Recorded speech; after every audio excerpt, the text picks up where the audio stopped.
Welcome to Bala cars. இப்போ நீங்கள் பார்க்க போகிற கார் பார்த்தீங்கன்னா ஹோண்டாயில் எலன்ட்ரா அப்படிங்கிற காரை பற்றி தான் பார்க்க போகிறோம். வாங்க வீடியோக்குள்ளே போகலாம். அந்த கார் பார்த்தீங்கன்னா ஹோண்டாயில் எலன்ட்ரா மாடல் பார்த்தீங்கன்னா 2012 மாடல். ரிஜிஸ்டர் பார்த்தீங்கன்னா 2013 தான் ரிஜிஸ்டர் பண்ணியிருக்கு. வேரியன்ட் பார்த்தீங்கன்னா விஎக்ஸ் அப்படிங்கிற எஸ்சிஎக்ஸ் அப்படிங்கிற வேரியன்ட் தான். ஓனர் பார்த்தீங்கன்னா 2 ஓனர் இருக்காங்க. இது ஒரு டீசல் வண்டி தான். கிலோமீட்டர் பார்த்தீங்கன்னா 70,000 கிலோமீட்டர் ரன்னிங் ஆயிருக்கு. நோ சர்வீஸ் ரெக்கார்டு தான். இதுக்கு இன்சூரன்ஸ்னு பார்த்தீங்கன்னா இல்லை அப்படின்னு இருக்காங்க. இந்த காரோட ப்ரைஸ் என்ன சொல்கிறாங்கன்னா 4,90,000 சொல்கிறாங்க. ரேட் குறைக்கணும்னு சொல்லியிருக்காங்க. குறைச்சி பேசி இந்த காரை பைப்பிங் தான் சொல்லியிருக்காங்க.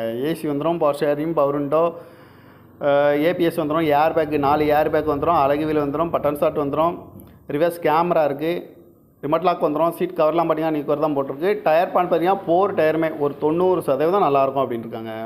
இந்த கார் பார்க்கணும் இடங்கள் பார்த்தீங்கன்னா தர்சன் கார்ஸ் ஈரோடு அப்படிங்கிற இடத்துல தான் அந்த கார் பார்க்க முடியும். TN 56D4513 அப்படிங்கிற நம்பரில் தான் அந்த கார் இருக்குது அப்படின்ட்டு இருக்காங்க. ஓனர் பார்த்தீங்கன்னா 2 ஓனர் இருக்காங்க. இது ஒரு டீசல் வண்டி தான். காரோட ப்ரைஸ் என்ன சொல்கிறாங்கன்னா 4,90,000 சொல்கிறாங்க. ரேட் குறைக்கணும்னு சொல்லியிருக்காங்க. குறைச்சி பேசி இந்த காரை பைப்பிங் தான் சொல்லியிருக்காங்க.